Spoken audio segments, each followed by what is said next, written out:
예수님의 부활에 대해서 계속 얘기를 하고 있는데 오늘 부활 살짝 마무리하고 승천을 얘기하려고 해요. 부활을 이제 신앙의 대상, 그러니까 부활이란 사건을 우리가 신앙해야 된다. 그걸 믿어야 된다. 이런 접근으로 많이 생각을 하세요. 근데 이게 그게 틀린 건 아닌데 저는 좀 입체적으로, 보다 또 입체적으로 좀 생각할 필요가 있다고 생각을 합니다. 그래서 실제로 우리가 한쪽 방향만 보다 보면은 그 실제 풍성함을 우리가 잘 알지 못하는 경우가 많기 때문에 부활의 윤리적 중요성, 말이 좀 거창한데요. 그냥 쉽게 얘기하면 이런 겁니다. 부활 사건에 예수님이 부활하신 것과 우리가 이 땅에서 선하고 그리고 소위 말하는 올바르게 선하고 올바르게 살아야 하는 그게 무슨 상관인가, 그걸 제가 설명을 드리려고 해요. 여러분 그냥 그런 당위성 말고 착하게 살아야지, 착하게 살지 않으면 처벌받으니까, 이런 거 말고 왜 선하고 지혜롭게 살아야 될까요? 우리가 왜? 근데 죽은 다음에 그냥 아무것도 없다고 생각을 하잖아요. 보통 누가 그렇게 가르쳐준 것도 아니에요. 되게 신기하지 않아요? 학교에서 배우신 분, 죽은 다음에 아무것도 없습니다. 죽은 다음에는 무의식의 세계입니다. 죽은 다음에는 그냥 피를 끊긴 것처럼 그냥 까맣습니다. 이렇게 배운 사람 아무도 없잖아요. 아무도 배운 적이 없는데 그냥 암묵적으로 다 그렇게 생각을 하고 있단 말이에요. 근데 이제 그렇게 생각한 결과가 뭐냐면, 죽음 이후에 아무것도 없다라고 생각을 하면 그냥 이 세상을 사는 동안이 끝이라고 생각을 하죠. 근데 이게 우리 인간이 윤리적으로 선하거나 악하거나 하는 그 선택에 이게 영향을 미친다는 거예요. 자, 보세요. 부활을 한다는 거는 정말 우리가 부활을 믿어요. 성경적인 부활을 믿어요. 그럼 뭐냐면 죽은 게 끝이 아니라 심지어는 이 몸까지 다시 회복이 되는데, 그게 그냥 일반적인 이런 이제 내구력의 한 100년짜리 내구력, 100년도 안 돼요 사실. 정기검진 40살부터 이제 막 받으라고 막 계속 나오는데 막 5, 60대 이러면 벌써 여기 막 다 고장나신 분들 있어요, 속에.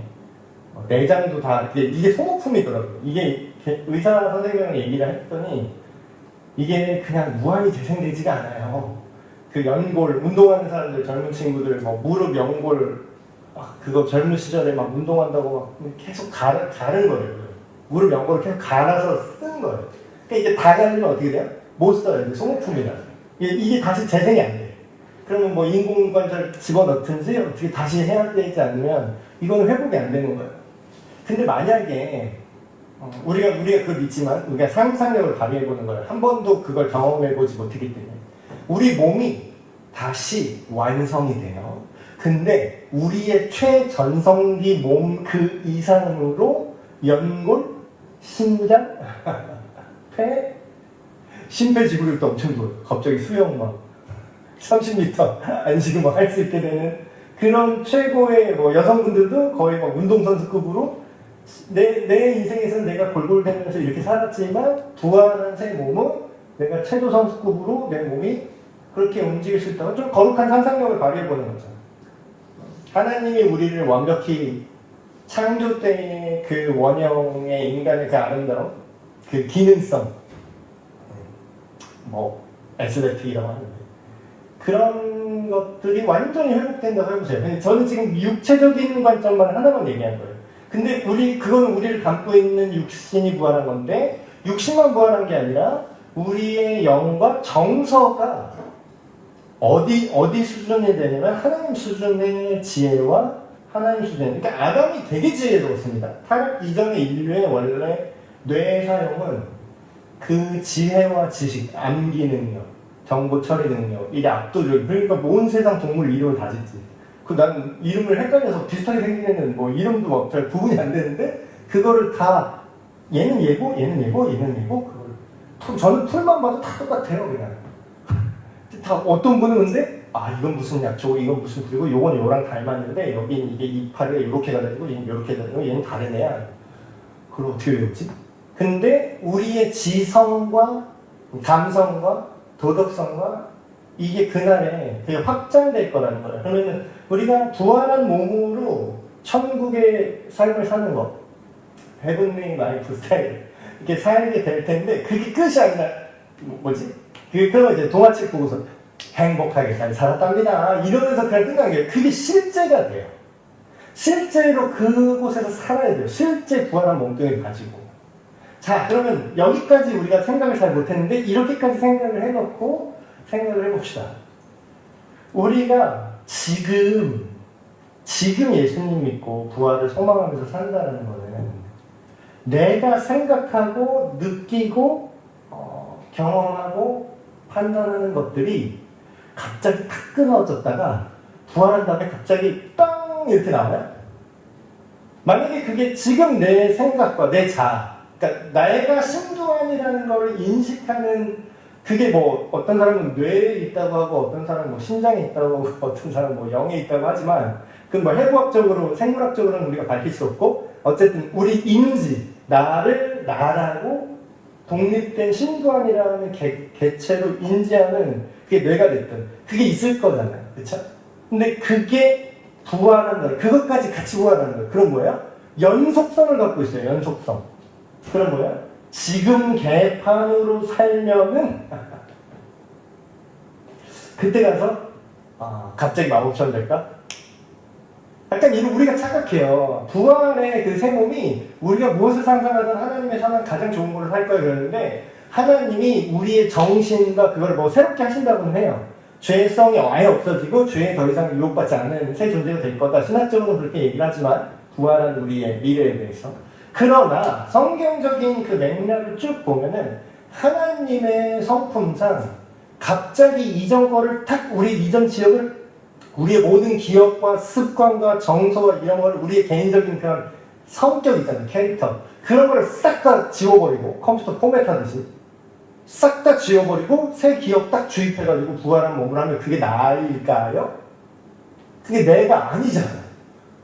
그건 내가 아니라 어떤 새로운 창조죠. 그건 내가 부활한 게라고 말할 수 없잖아요. 요즘 이제 그런 거 얘기하잖아요. 공상과학에서 사람의 몸을 영구적으로 뇌를 업로드해서 뇌를 프로그래밍한 다음에 우리 기억이랑 감정이랑 이런 거를 업로드해서 다른 몸에다 옮기면 이게 나은가? 그런 고민하잖아요. 뭐가 나은가? 근데 이제 부활한 몸은 하나님이 그렇게 우리에게 연속성을 갖는다고 말씀하세요. 그럼 뭐야? 우리가 왜 지금 윤리 도덕적 그리고 지금 지혜를 구하라고 하잖아요. 지금 선한 데는 지혜롭고 악한 데는 미련해야 된다. 그렇게 얘기하죠. 예수님 믿는 지금 시점에서. 왜냐고요? 그게 부활의 약속이 있으면 연결되니까 그래요. 자, 생각을 해보세요. 영원히 산다라고 생각을 해보세요. 영원히. 지금은 우리가 100년짜리 인생이니까 후회도 많고 이전에 내가 그 시대에만 그 옛날에만 했어야만 했던 가능성들이 이미 다 끝났어요. 나는 지금 공부도 못하고 뭐 지금 나이 먹고 뭐 열심히 일하느라 뭐도 하고 원래 나는 뭘 발명을 하고 싶었는데 이런 거 못했다. 그런 거 완전히 제한이 없어요. 정말 멋있는 얘기가 있더라고요. 당신이 두려운 게 아무것도 없다면 당신은 지금 뭘 하고 싶으십니까? 두려운 게 아예 없다면. 근데 이 말을 되게 생각하게 하는 말이죠. 지금 왜 두렵죠? 난 나이가 많아서 하는데. 나의 무릎이 다 나가서 하는데 난 걷지도 못해. 그건 지금 우리가 마주한 상황 때문에 그런 상황과 환경과 조건 때문에 우리 인생의 과거의 경험들 때문에 나는 집안이 망해서 안 돼. 뭐가 안 돼. 그런 조건들이 달라붙으니까 그게 나한테 두려움이 되죠. 그러니까 나는 이걸 못해. 그러니까 나는 이런 꿈을 버려야 돼. 그걸 타협하면서 지금까지 올 수밖에 없는 게 지금의 인생이죠. 근데 그 모든 제한이 해제된다니까요. 부활하면. 다 할 수 있어요. 체조 선수 되고 싶어요? 되세요. 대학 가고 싶어요? 대학 공부하고 싶어요? 명예로서 난 잘 거들먹어요. 정말 그 어떤 분야가 공부하고 싶으세요? 생물학 공부하고 싶어요? 학위과정 하고 싶어요? 박사학위 하세요. 까짓 거 뭐 10년밖에 안 걸려. 부활하면 우리요? 영원히 살아요. 그러니까 그런 식으로 좀 상상을 해보라는 거예요. 여러분에게 100년의 시간이 주어졌다면 여러분은 어떻게 살 겁니까? 제가 막 이래요. 예를 들어서 그냥 저 뭐 고장났어. 저 뭐 강대산이 고장났어. 근데 막 이렇게 끌어야 되는데 밑에 바퀴가 깨진 거예요. 그래서 이게 안 끌려. 막 이상해. 근데 그냥 오늘 하루만 쓸 거라면 제가 어떻게 할 것 같아요? 굳이 안 고쳐요. 에이씨 그냥 바닥 끌리지 말고 오늘 하루만 쓸 거 그냥 지 끌어서 이렇게 놓지. 근데 어때요? 내가 앞으로 30년 쓸 거다. 이렇게 생각해보세요. 바로 지금 고쳐요. 지금 고친다. 그러니까 이런 거예요. 내가 영원히 살 거다. 내가 부활해서 그 나라에서 영원히 선하고 아름답게 살 거야. 재밌게 살아야지. 재밌게 살아야 되잖아요. 영원히 살 건데. 그럼 뭐예요? 거지 같은 습관을 계속 유지할 겁니까? 아니요. 지금 고칠 거예요. 난 지금부터 고칠 거예요. 왜냐면 난 영원히 살 거니까. 영원히 생각할 거니까 지금 똑똑해진대요. 10년 동안만 살면 10년 동안 멍청한 거잖아. 지금 공부 안 하면. 그쵸? 근데 내가 100년, 200년 인생이 남았어. 내 육체도 다 회복됐어. 아픈 데가 없어. 그럼 뭐야? 공부하셔야지. 그리고 무엇이 선한지, 무엇이 악한지, 그거를, 지혜를 더욱더 구해야죠. 그럼 뭐야? 진짜 예수님을 믿는 사람은 우리의 부활을 믿는 거죠. 예수님 우리를 부활시켜줄 거라고 믿는 거예요. 그럼 뭐예요? 진짜로 찐 예수를 믿는 사람은요, 지금부터 윤리 도덕적으로 살게 됩니다. 그러니까 살 수밖에 없어요. 멍청한 사람이 아니라. 그러니까 이걸 알면은 내가 예수님을 믿는데 지금의 내 윤리 도덕적 문제를 방치한다? 그냥 냅둔다? 어차피 주님이 다 용서해 주실 거니까 걔 진상으로 살 거야. 이러면 아까 그런 똑같은 거예요. 어차피 뭐 100년 동안 쓸 거지만 안 고칠 거야. 그래서 부활을 우리가 믿는다는 건 지금 우리의 삶에 책임을 지고 살아가게 합니다. 진짜 예수를 믿는 사람은 그래서 거룩하게 되는 거예요. 부활은 역시 이 땅에서 또 다른 면으로 이 땅에 악함이 있잖아요. 그거를 타협하지 않고 그거랑 버티면서 살 수 있는 가장 강력한 동기부여예요. 저희 우리나라 그 독립운동 하셨던 민족 대표 33인 중에 3분의 2, 반 이상이 크리스찬이었던 거 아시나요? 근데 그건 역사에서 입을 다물어요. 특정 종교색이 드러나면 안 되기 때문에 그건 얘기 안 합니다. 근데 저기 조만식 선생이라든가 막 이런 근현대사의 인물들 중에 진짜로 찐 예수님 믿는 사람들이 꽤 많습니다. 근데 이제 그 사람들이나 그런 어떤 역사적으로 악에 굴복하지 않았던 사람들 중에 믿는 사람들이 있어요. 근데 그 사람들이 가졌던 소망이 뭘까요? 그 사람들이 고문당하면서 버텼던 이유가 뭘까요?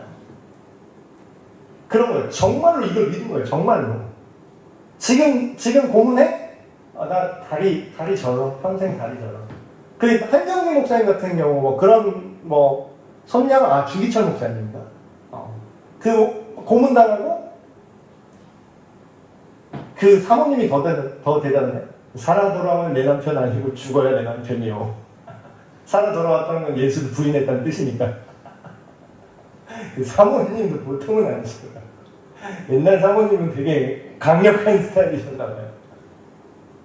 근데 그 당시 교회 지도자들 다 고문당하고 후유증으로 이렇게 왜 버텼죠? 왜 손톱 사이에 바늘 그렇게 찔러 넣는데 왜 버텼지?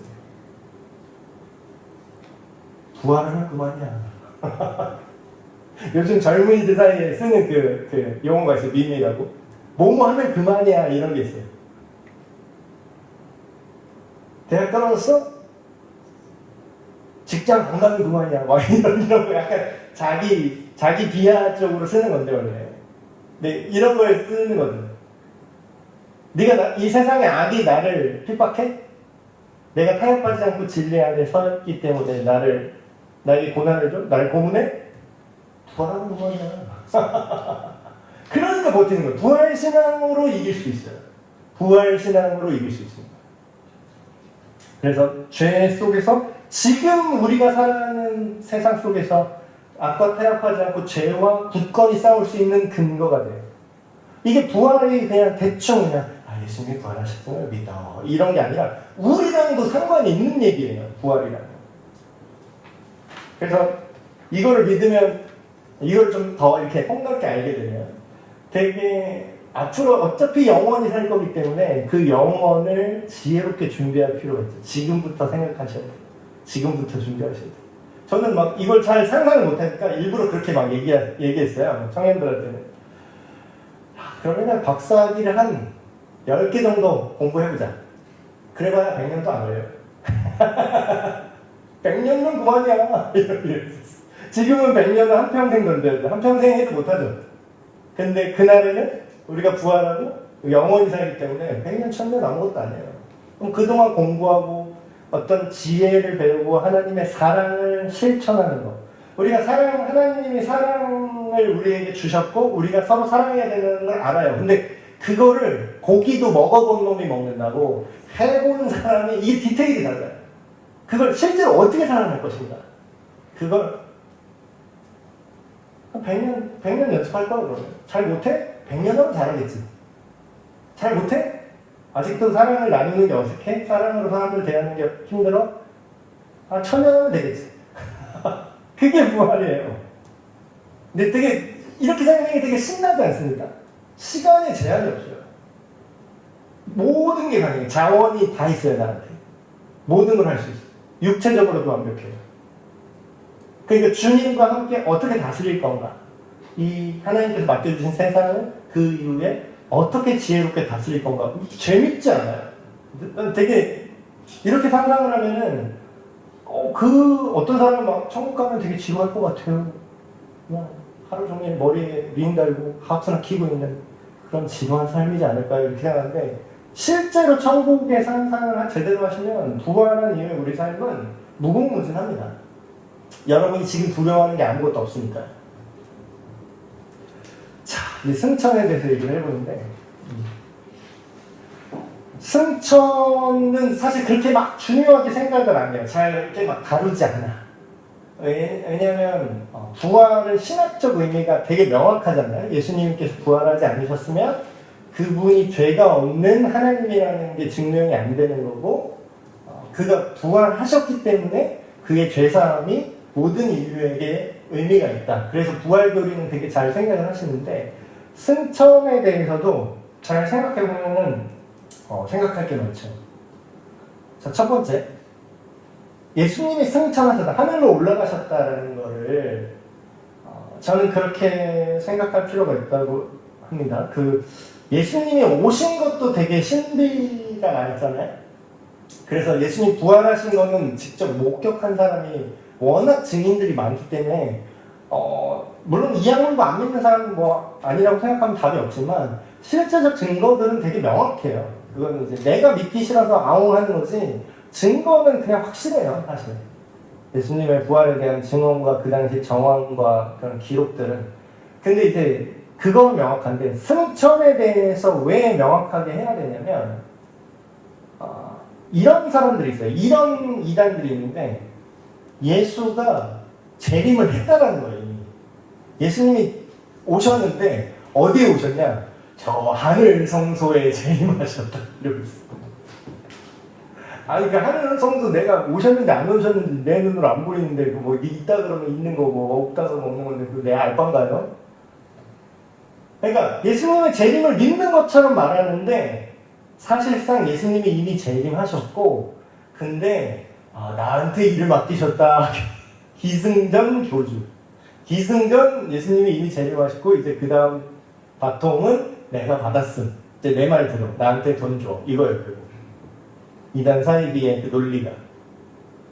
그러니까 승천을 명확하게 이해를 안 하면 여기서 이제 속습니다. 근데 성경 어디에도 예수님께서 영으로 재림하신다는 말이 없어요. 그리고 오히려 승천하신 장면을 지금 읽어볼까요? 하늘로 올라가셨잖아요. 사도행전 1장에도 나오는데 천사가 그걸 이제 제자들이 이렇게 지켜보고 있는데 천사가 이 발언이 저는 되게 중요하다고 생각합니다. 지켜보고 있는 제자들한테 천사가 이렇게 말을 했대요. 야, 니네 왜 계속 쳐다보고 있냐, 하늘만? 이 현대어로 번역해서 말씀드릴게요. 뭐하냐? 목 떨어지겠어. 여기 언제까지 쳐다만 볼 거야 하늘. 예수님이 이렇게 올라갔으니까. 니네 예수님이 한 말대로 이제 해. 이제 가야지. 그리고 니들이 지금 쳐다본 그대로, 니들 눈으로 본 대로, 니네 생 눈으로 본 그대로 예수님은 다시 오실 거다. 이렇게 얘기해요. 그리고 예수님이 재림의 때를 얘기할 때 계시록이나 그 뒤에 기록을 보면 예수님이 재림할 때는 모두가 알 거래. 모두가. 하늘 성소에 재림하셨다. 어떤 특정 종교 집단만 그걸 눈치채고 인류가 모르게 예수님이 몰래 마치 초림처럼. 초림은 인류 전체는 몰랐잖아요. 처음에 오실 때는 구유에 대한 물론 예언은 다 돼 있어요. 근데 그거를 모든 전 세계인들이 알게 오시진 않았잖아요. 근데 재림을 기억하는 건 그때는 심판주로 오시기 때문에 모든 눈이 다 그를 볼 거예요. 모든 무릎이 그 앞에 꿇을 거고요. 모든 눈이 그를 보게 될 거예요. 아무도 억울합니다 이딴 소리를 못 할 거예요. 그냥 다 입 닥쳐. 딱 이렇게 될 거예요. 너무나 명확하게 보여줄 거예요. 재림 시에. 그러니까 그 얘기를 승천하는 장면에서 예수님이 육신의 몸으로 부활하신 그 몸이 하나님 나라로 어떤 특정 장소로 올라가는 걸 보고 본 그대로 내려올 거다라는 기록은 정말로 중요한 단서죠. 예수님의 재림에 대한. 자, 그리고 예수님이 승천하셨다는 건 무슨 뜻이냐면 그러니까 말 그대로 영광과 존귀가 증명이 된 거예요. 증명. 그러니까 말뿐인 신이 아니라 되게 현저하죠. 저 사도행전이나 이런 말씀을 보시면 여기 써있는데 하나님이 오른손으로 예수를 높이시네 그가 약속하신 성령을 아버지께 받아서 너희가 보고 듣는 이것을 부어주셨느니라. 하나님이 그를 지극히 높여 모든 이름 위에 뛰어난 이름을 주사. 계시록에도 나오죠. 큰 음성으로 이르되 죽임을 당하신 어린 양은 예수님의 별명입니다. 죽임을 당하신 어린 양은 능력과 부와 지혜와 힘과 존귀와 영광과 찬송을 받으시기에 합당하다. 이런 거예요. 고대 사회에서는요. 이걸 연결해서 이제 얘기를 하면 우리가 신앙 고백 오늘도 예배 때 했잖아요. 그 사도신경을 우리가 했는데 하늘에 오르사 전능하신 하나님 우편의 오른쪽에 앉아 계시다가 재림하신다고 고백을 하죠. 그러니까 이 장소성을 이제 얘기하는데 물론 이제 하늘 성소에 대한 개념을 우리가 물리적인 우주에 어디에 있는 공간이냐 뭐 이렇게 생각하면은 안 맞을 수도 있어요. 그 처음에 지구 밖으로 인간 중에 지구 밖으로 처음 가본 사람이 뭐 러시아 우주인이라면서요. 우주인 개념을 처음 한 러시아가 우주선을 개발해서 지구 밖으로 나가서 지구 밖에서 이제 우주에서 지구를 보면서 그런 말을 했대요. 근데 러시아는 아시다시피 뭐 사회주의 그런 혁명을 옛날에 했었기 때문에 소련이었나 그때 올라갈 때는 어쨌든 그 우주 비행사가 이런 말을 했대요. 그 사람은 이제 공산주의자는 신앙을 안 갖잖아요. 무신론자잖아요. 그래서 그 사람이 그런 얘기를 했대요. 내가 하늘 위 끝까지 인간 중에 끝까지 다 올라가 봤는데 신은 안 보인다. 그 농담인지 진짜인지 모르겠어요. 그럼 예수님이 하늘로 승천해서 하나님 우편에 앉아 계신다는 게 그러면 대기권을 지나 성층권을 지나 뭐 우주 방사 지나서 거기 어디쯤에 계시다 그런 개념으로 성경을 기록했을까요? 그러면은 제 몇 은하에 어디에 무슨 행성에 계시다 그러면은 그 당시 그렇게 쓰면 뭐 알아들었을까요? 그 당시 사람들. 그러니까 성경을 읽으실 때 우리가 어느 정도 맥락을 좀 생각하시면 좋을 것 같아요. 성경에 하늘에 오르사 뭐 물리적으로 올라가시는 증언이 남아있으니까 그렇다고 쳐도 정말로 예수님이 올라가신 하늘 보좌가 지구, 그러니까 우주의 좌표선 어딜까? 그거를 알아내는 게 뭐 우리가 그럼 우주 가봤더니 안 보이더라고요. 왜 안 보이면 없는 거예요? 근데 이제 이 얘기를 왜 하냐면 이거를 실제로 우주에 있는 어느 맨션, 그러니까 공간적인 개념일 수도 있다는 걸 배제하진 않습니다. 저는 개인적으로. 왜냐하면 예수님께서 이따가도 얘기했지만 예수님께서 이렇게 얘기를 하시면서 내가 아버지께로 가야 되는데 가는 이유가 뭐냐면 너희 나 있는 곳에 너희도 있게 하려고 해 하면서 근데 한글 번역에는 그 뉘앙스가 정확히 안 나왔는데 영어 번역을 보시면 나 있는 곳이라고 하잖아요. 곳, 장소. 근데 거기 영어 번역에는 맨션이라고 해요. 맨션. 맨션 우리 뭐라 그러죠? 맨션. 로얄 맨션. 여기 요 앞에 그 뭐 빌라인지 건물인지 뭐 주거 맨션 하나 생겼더라고요. 그러니까 우리는 맨션을 뭐라 그러죠? 사람이 사는 장소의 개념으로서 맨션이라고 얘기합니다. 네, 분명한 물리적 장소를 지금 언급하고 있다는 거예요. 이 몸뚱이를 가진 사람이 실제로 거주하면서 살 수 있는 장소를 예비하러 간다. 그래서 근데 그게 이제 어떤 공간일지는 우리의 상상으로 뭐 알 수는 없죠. 그게 실질적인 물리적인 하나의 나라가 어디에 구현되는지는 그거에만 얘기해도 뭐 진짜 할 말이 엄청 많은데. 근데 이제 그런 맨션의 장소적인 개념이 있지만 예수님이 하나님의 보좌 오른편에 앉아 계신다는 것은 장소적인 것보다 더 그런 상징적인 의미를 갖고 있습니다. 이게 무슨 뜻이냐면 왕의 오른편에 누가 앉아있는지 아세요? 예수님이 이 얘기를 할 때 이 세대 사람은 다 알아들었어요. 이 시대 사람들 기준으로 왕의 오른편에 앉아있을 수 있는 사람은 어떤 사람이 앉냐면 정복자가 앉습니다. 왕의 오른팔. 그러니까 그 나라 왕이 전쟁을 할 때 이겨서 땅을 쟁취한 그 장군 있죠. 그러니까 실세. 실질적으로 싸움을 싸워서 이겨서 땅을 정복해서 나한테 가져다 준 존재. 그러니까 그 장군은 왕의 오른편에 앉을 수 있는데 그 사람은 장군이 따로 있는 게 아니라 그 사람 자체가 왕의 힘이에요.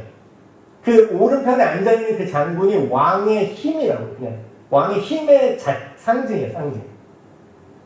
그리고 왕의 권세와 왕의 능력 자체를 말해요. 이 존재는.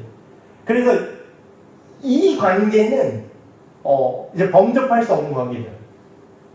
그래서 실제로 성경에 보시면 이런 구절이 나옵니다. 믿음의 주요 히브리서 12장인가 여기 나올 거예요. 믿음의 주요 온전케 하시는 이인 예수를 바라보라 이렇게 써 있어요. 근데 이제 그 히브리서 12장 말씀을 한글 번역은 믿음의 주라고 번역이 되어 있는데 그 주가 영어 번역만 봐도 챔피언이라고 번역이 됩니다. 그게 로드가 아니에요. 주님 할 때 그 주가 아니라 영주할 때 그 주가 아니라 챔피언. 그러니까 챔피언이 우리 시대는 그냥 뭐 복싱에서 이겨서 1등한 사람 챔피언 이러잖아요. 근데 그 당시 고대는 챔피언은 그 콜로세움 있죠. 콜로세움에서 그 글래디에이터 뭐 이런 영화 보시면 나오는데 거기에 검투사예요. 검투사. 근데 검투사인데 그 당시에 어떤 문화가 있었냐면 누가 이렇게 죄를 지어요. 그러면 그 형벌로 자기가 콜로세움 형에 처하는 거예요. 그럼 콜로세움 형이 뭐냐면 그 콜로세움에 들어가서 사자랑 내가 싸워야 되는 거야. 아니면 다른 범죄자랑 생명을 걸고 배틀로얄을 해야 되는 거예요. 내가 죽거나 제가 죽거나. 그게 사형 집행이었어요. 근데 그 당시에 어떤 제도가 있었냐면 챔피언 제도가 있었어요. 그게 뭐냐면 대리로 싸우는 사람을 고용할 수가 있어요. 대리로. 그러니까 예를 들어 내가 죄를 졌잖아요. 그럼 내가 싸워서 내가 이겨야 내가 살죠. 그쵸? 그 콜로세움에서. 근데 나 대신 누가 싸워주는 거야. 그게 챔피언이라고 하는 거야. 챔피언. 잘 싸우는 애가 했겠죠. 돈을 받고 뭐 돈을 받든 뭘 해서 대신 싸워서 이겨줘야 돼. 그게 그 사람 직업이에요. 그래서 이제 검투사 중에 챔피언이 있었어요. 근데 예수님이 챔피언이래요. 믿음의 챔피언이래요. 그럼 이건 무슨 얘기냐? 우리가 수준이 돼야 안 돼요. 우리가 안 돼. 근데 우리 대신 싸워주는 챔피언이 있다라는 거예요. 그러니까 이 당시에 이 성경을 읽는 사람은 이해를 했어요. 이 개념을. 근데 이제 현대에 우리가 그런 개념이 없기 때문에 좀 많이 그냥 대충 그래 그냥 주님이지 하면서 그냥 넘어갔는데 그 챔피언이 누가 된다고요? 예수님이 된다는 거예요. 그러니까 그 개념이에요. 대신 싸워서 이기고 정복하는 사람. 그래서 우리를 구원할 존재. 하나님 우편에 앉아 계시다는 거는 그런 존재로 예수님께서 계시다는 거죠. 그래서 이 요한복음 14장 3절 말씀인데요. 이거 되게 중요한 얘기예요. 가서 너희를 위하여 처소를 예비하면 이 처소가 멘션이라고 번역이 됩니다.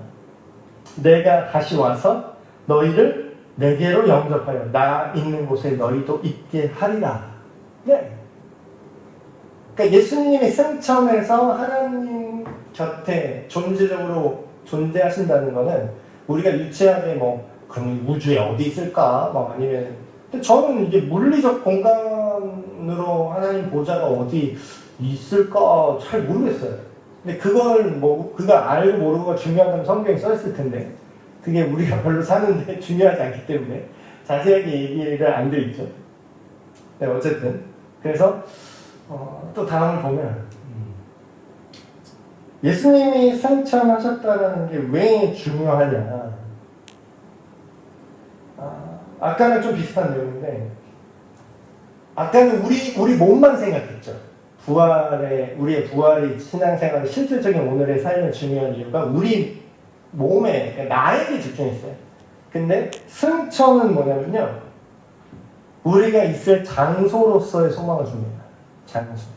그러니까 그 장소가 하나님이 우리와 영원히 함께 거주할 장소로서 천국에 대한 소망이 있어요. 그러니까 그런 거 있잖아요. 우리가 이 땅에 집 사기 어렵죠? 집. 10년 전만 해도 살 수 있었는데 그때 살걸, 그때 빚내서 살걸 이러시는 분들. 이제는 정상적으로 돈을 모아서 집을 이 땅에 사는 게 불가능해졌습니다. 밥도 안 먹고 돈 쓰지도 않고 한 30년 모아야 서울 안에 있는 집을 살까 말까라는 불가능하죠. 근데 이 땅에서도 우리가 살 곳에 대한 문제를 그렇게 고민을 하는데 영원히 살게 되는 우리가 어디서 살 것인가? 실질적인 공간으로서의 천국은 분명히 존재하죠. 그리고 아까랑 마찬가지로 이거는 뭐랑 연결되느냐? 지금 내가 사는 동안 신앙적으로 성숙함에 도움이 됩니다. 이게 연결이 되어 있어요. 아까는 내 몸뚱이만 얘기했죠? 내 생각만 얘기했죠? 이젠 내가 영원히 있을 곳이랑 그 장소랑 연결이 돼요. 그럼 내가 이 땅에서 아무리 힘들고 고난을 당하고 그래도 결국은 내가 갈 비빌 언덕이 있다는 거예요. 비빌 언덕. 우리식으로 말하면 비빌 언덕. 돌아갈 나의 영원한 집이 있다는 거예요. 거기 인테리어 어떻게 할까? 할 수 있을까? 모르겠는데. 재밌게 잘 만들어 봐야겠죠. 그리고 또 다른 얘기를 합니다. 예수님이 부활해서 승천을 하셨잖아요. 하나님 나라로 올라가셨다 이렇게 고백을 하는데 그거는 또 어떤 우리에게 소망을 주냐면 이 땅이, 그러니까 더 정확히 말하면 이 땅에 타락한 세상과 문화와 제도가 내 집이 아니라는 걸 알게 해줘요. 그러니까 본향에 대한 우리가 인식을 해야 된다. 내가 다시 돌아갈 아버지의 집을 생각합니다. 그런 이제 얘기를 하잖아요. 그래서 단순히 이제 장소로서의 하늘만 생각하는 게 아니라 그 장소가 갖는 의미를 생각하는 거죠. 이 땅이 아무리 좋아도 이 땅의 그 타락한 문화와 방법론들 그런 것들을 완벽히 우리가 정화하는 게 불가능합니다. 근데 우리는 지금 이게 우리 몸이랑 마찬가지예요. 아까 육신의 구원은 뭘 생각하죠? 이 땅에 아무리 건강하게 지내고 아무리 좋은 병원을 다니고 아무리 좋은 거 먹고 해도 어때요? 결국에는 쇠하게 돼 있다는 걸 느끼니까 부활을 소망하게 되는 것처럼 이 땅의 장소가 아무리 좋고 저 롯데타워 안에 무슨 건물이 얼마나 좋고 이 땅에서 차를 좋은 걸 타고 이 땅에서 강남의 땅을 사네 어쩌네 아무리 이 땅이 좋아도요 몰디브를 가네 어쩌니 해도요 어차피 이 땅은 다 썩어질 그런 타락한 속성을 갖고 있다는 겁니다. 그러니까 그 영원한 장소로서의 하나님 나라를 또 소망하게 되는 거죠. 그리고 이거 되게 중요한 문제인데, 예수님이 승천하시면서 상속에 대한 개념을 되게 명확하게 알려주세요. 상속. 우리가 그 로마서 하면서 그 얘기 했었죠. 하나님의 상속자다. 우리가 예수님을 믿으면 우리가 하나님의 상속자가 되는 거다. 그럼 상속이라는 건 뭐냐면요. 그러니까 이거를 사람들이 잘 은근히 교회 오래 다니는 분들 이거 모르는 분 되게 많더라고요. 그냥 막연히 예수님 믿으면 천국 가고, 거기서 그냥 막연히 기쁠 거야. 죄와 슬픔 없을 거야. 다시는 눈물 없을 거야. 그냥 아무튼 좋아. 아무튼 좋겠지 뭐. 그냥 이렇게 막연하게 생각하시는 분이 되게 많아요. 근데 그거를 성경은 꽤 구체적으로 묘사를 하거든요. 아까 그 얘기랑 좀 연결되는 거지만, 여러분 우리가 부활해서 하나님 나라로 우리 본향으로 들어간다는 거는 예수님의 그 권세를 부분적으로나마 우리가 상속받는 겁니다. 그러니까 그 얘기는 뭐냐면, 이걸 어떻게 설명해야 될까? 여러분이 지금 뭐 의정부 사시는 분 기준으로 얘기하면 의정부 왕이 되는 거예요. 의정부 여왕이 되는 겁니다. 여러분이 다스리는 거예요. 그러니까 상상이 안 되죠? 여러분이 법이에요. 여러분이 법을 제정할 수 있는 거예요. 실질적으로. 그렇게 상상을 해보세요. 특정한 장소가 있어요. 특정한 사람들이 있습니다. 근데 거기에 여러분이 예수님처럼 예수님과 함께 권한을 갖게 돼요. 권세를 갖게 되죠. 그러니까 상속자의 특징이 뭐죠? 아버지의 권한과 권세가 나한테 연결되는 겁니다. 근데 그게 되게 실질적인 얘기를, 우리는 그냥 대충 막연하게 그냥 천국 가자 행복하게 살았답니다 하고 이렇게 대충 뭉개잖아요.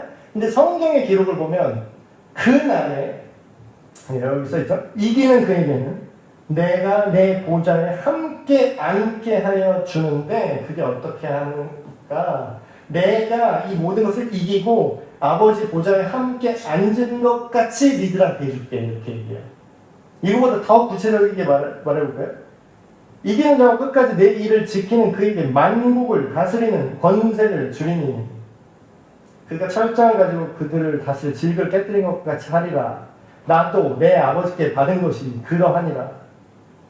주와 함께 영원히 다스리리. 찬송가 가사에도 있잖아요. 이 계시록 말씀을 잘 해석해서 찬송가에도 그런 주와 함께 다스리리, 그 열린 천국문 내가 들어가, 보통 장례식 때 많이 부르는데 너무 이렇게 이 땅에서 생명이 끝나는 것만 집중하면 또 장례식 때만 부르는데, 이게 장례식 때만 부르는 찬양은 아니거든요. 사실 그 내용은 세상 짐을 내려놓고 빛난 면류관 받아 쓰고서 주와 함께 다스리리. 다스리는 그게 실질적인 얘기입니다. 이거는. 그러려면 어떻게 해요? 그날 갑자기 뿅, 지금부터 다스릴 준비를 하세요. 여러분, 왕국을 상속받을 준비를 하세요. 우리나라 지금 이 세상 기업 회장도요, 자식한테 후계 수업이라는 걸 합니다. 후계 수업. 네가 이 기업을 이어받을 텐데 여기서 잘 경영하고 어떻게 이걸 지혜롭게 돌려야 되는지를 배워라 하죠. 근데 우리는 왜 마법처럼 딱 그날에 알아서 해주시겠지? 이렇게 생각해요. 물론 초자연적인 하나님의 은혜로 되는 것도 있지만 그 과정을 하나님 어떻게 한다고요? 우리와 지금 성령님이 함께 하시면서 그거를 후계자 수업을 지금부터 하세요. 우리 안에 후계자 수업을 지금부터 시작된다니까요. 그런 거예요. 지금 지혜롭게 선택하는 걸 배우셔야 돼요. 지금 이 세상이 이렇게 악하고 이 세상이 이런데 지금 어떻게 이 세상 사람들을 사랑할 것인가를 지금 연습하셔야 돼요. 저는 예를 들면 이런 고민을 합니다. 지금은 뭐 그렇지는 않지만 나중에 뭐 우리 교회가 잘 힘이 있어져서 뭐 재정적이나 어떤 인력적으로나 뭐 누군가를 이렇게 도울 수 있는, 이 지역사회를 섬길 수 있는 수준이 됐다고 한번 생각을 해보는 거예요. 그러면 예를 들어서 장애를 갖고 있는 사람들을 우리가 어떻게 사랑할 것인가. 근데 그것도 종류가 되게 다양해요. 사회복지 개념도 되게 자세하게 들어보면 되게 복잡하거든요. 노인복지가 있고, 노인도 건강 안 좋은 분이 있고, 또 치매성이 있고, 더 여러 가지. 그리고 그냥 가정폭력이 있고, 청소년 복지가 있고, 또 장애 복지. 근데 장애도 장애 종류별로 다 대응이 다 달라요. 이게 그냥 정서는 멀쩡한데, 신체만 장애인지, 그게 시각장애인지, 청각장애인지, 아니면 정서장애인지, 그게 되게 다양하거든요. 그걸 어떻게 그들을 사랑할 건가? 어떻게 그들을 품을 건가? 또 북한 탈북민들을 어떻게 품을 건가? 돈만 많으면 잘할 수 있을 것 같죠? 교회가 힘있고 돈만 많으면 할 수 있을 것 같죠? 그 막상 해보면 어렵습니다. 가난한 사람들, 가난하니까 불쌍해요. 그거 돈 뿌리면 해결돼? 아니요.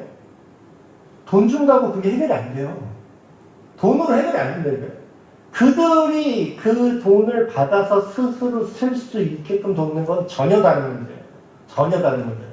그럼 남을 돕고 구체적으로 사랑하고 하나님을 사랑하고 이웃을 사랑하는 것을 구체화하고 그걸 실질적으로 살아내는 거.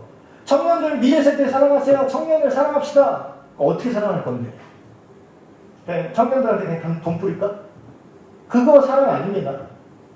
실제로 이들이 어떤 문제가 있고 이들이 어떤 성적 타락의 문화가 있고 이들이 어떤 가정을 이루는 거에 대해서 어떤 생각을 갖고 있고 출산에 대해서 어떤 악한 생각을 갖고 있고 이런 것들을 그들 안으로 들어가서 그 지혜를 실제로 부딪히면서 그 안에서 후계 수업을 하듯이 해야 된다는 거예요. 후계자 수업을 하듯이. 그러니까 우리가 예수님 믿으면요. 제가 전에 그런 얘기를 했어요. 평생 심심할 일은 없을 겁니다. 평생 심심할 일은 없어요. 근데 난 예수님 믿는데 뭔가 삶이 무료해요. 이거는 좀 정확히 지금 뭘 방향을 못 잡은 분이에요. 왜냐하면 주와 함께 다스린다는 게 그냥 다스린다는 한마디로 되게 퉁쳤죠. 다스리는 게 되게 복잡합니다, 여러분. 어떻게 할 거예요? 여러분 한번 상상해보세요. 교회 예산으로, 물론 그런 날이 오길 바랍니다. 지금은 안 돼요. 교회 예산으로 예를 들어서 집사님 제가 교회 예산 1,000만 원 드릴 테니까 이 1,000만 원 가지고 저거 어떻게 예를 들면 지역사회 청소년 복지 애들 가정폭력 당하거나 가출한 애나 아니면 보육시설이나 부모 없는 친구가 이제 막 사회에 나와서 이런 애들 예산 1,000만 원 드릴 테니까 구체적으로 어떻게 얘네들을 사랑하고 어떻게 도와줄지 기획안 짜오세요. 그럼 짜올 수 있어요? 아니, 돈은 드릴게. 돈 걱정 마시고. 돈은 드릴 테니까 실질적으로 그걸 가능하게 해보시라고. 생각을 안 하면 절대로 못합니다. 준비를 안 하면 절대로 못해요. 그래서 저는 되게 감명받은 게 옛날에 제가 사운드 레코딩 엔지니어 수업을 제가 좀 배운 적이 있어요. 근데 그 수업 중에서 진짜로 인상 깊었던 수업이 뭐냐면 이렇게 하는 거예요. 예산을 그냥 진짜로 돈을 주는 건 아니지만 돈을 5천만 원을 딱 받았다고 생각을 해보래요. 5천만 원, 1억. 그러니까 돈 단위별로 예산이 계획이 달라니까 5천만 원 있을 때 기획안 짜오고 1억 있을 때 기획안 짜오고 2억 있을 때 기획안 짜오래요. 근데 그 돈이 실제로 있다고 생각하고 짜오래요. 지금 인터넷 검색해서 지금 여기 강남에 그럼 녹음실은 어디다 차릴 거냐? 강남에 차릴 거냐, 강북에 차릴 거냐, 지방에 차릴 거냐. 그거부터 있어. 그러면 그 네이버 검색하면 땅값 다 나오거든요. 건물 사는데 임대하는데 돈 얼마든지 다 나와요. 그거 계산해서 이렇게 한 다음에 그래 여기서 돈 얼마, 1,000에 얼마 해서 이렇게 하고 거기에 몇 평인데 그거를 방음 장치 하는데 방음 재료 얼마 이거 다 해갖고 마이크는 500만 원짜리 무슨 기종 그 얼마인지 다 검색하면 다 나와요. 실제로 얼마인지가. 그걸 해서 예산을 다 짜는 거예요. 이렇게 해서 그래서 녹음실을 이렇게 5천만 원 예산이면은 요런 실제로 지금 돈만 있으면 다 사서 지금 만들 수 있게 준비를 해서 제출하는 게 수업이었어요. 대단하죠? 저는 나중에 이거 하고 싶어요. 교회 조금 하면 못하겠지만 나중에 우리가 좀 잘 되면 우리 부서들 있잖아요. 예를 들어서 그때 막 부서가 되든 미래 세대부 딱 있어. 부장님이랑 딱 얘기해요. 부장님 교회 예산 5천 드립니다. 이거 갖다가 어떻게 미래 세대를 하나님께 들어올지 방법은 마음대로 자유. 방법은 자유.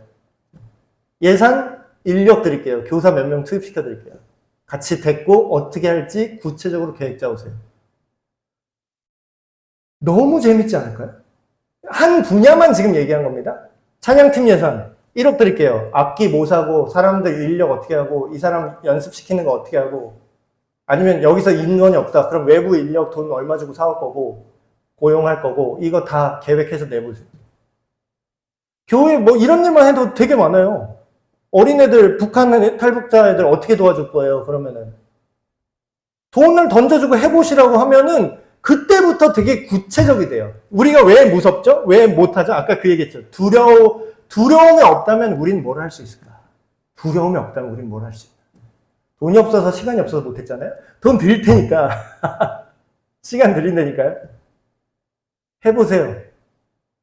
그러면 그때는 되게 구체적이 될 겁니다. 시행착오가 있겠죠. 그래도 계속 다음으로 나갈 거예요. 주님과 함께 영원히 다스리는 권세를 주시구나. 예수님이 똑같은 얘기를 해요. 권세 줄게. 내 권세 너한테 나눠줄게. 돈 줄게. 다스리자. 자, 해봐. 어떻게 다스릴 거야? 그거를 지금부터 준비하셔야 돼요. 오늘 여기까지 부활 승천 얘기하다 여기까지 왔는데.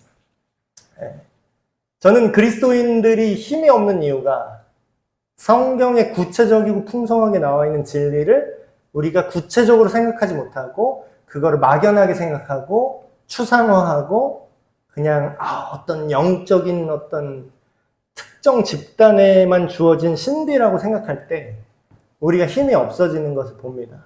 그래서 성경에 이렇게 풍성하게 교리적으로 풍성하게 우리한테 알려주고 계신 이런 것들의 의미를 우리가 생활 속에서 적용하셔서 정말로 내가 구체적으로 하나님 나라를 살아간다면 지금 저 사람들을 섬긴다면 어떻게 해야 될까? 이런 계획을 상상만이라도 이렇게 하고 기획안을 쓰세요. 그리고 하나님한테 내세요. 하나님 제가 기획안을 제가 썼거든요. 근데 제가 돈이 없네요. 근데 계획은 되게 멋지지 않아요? 이러면서 하나님과 이렇게 잘 해보시면 하나님도 되게 기뻐하시지 않을까. 네, 제가 기도하고 마치겠습니다. 하나님 아버지, 우리의 믿음이 예수님의 부활과 승천을 온전히 인식함으로 인해서 우리의 미래의 소망이 오늘날의 소망과 연결될 수 있음을 알게 하여 주시옵소서. 부활과 승천이 실제임을 알게 하시고 그것이 오늘 살아가는 우리 모두에게 하나님에 이르기까지, 하나님을 닮기까지, 주님과 다스릴 수 있도록 주님의 상속을 받기까지 후계자 수업을 할 수 있는 우리가 되길 원합니다.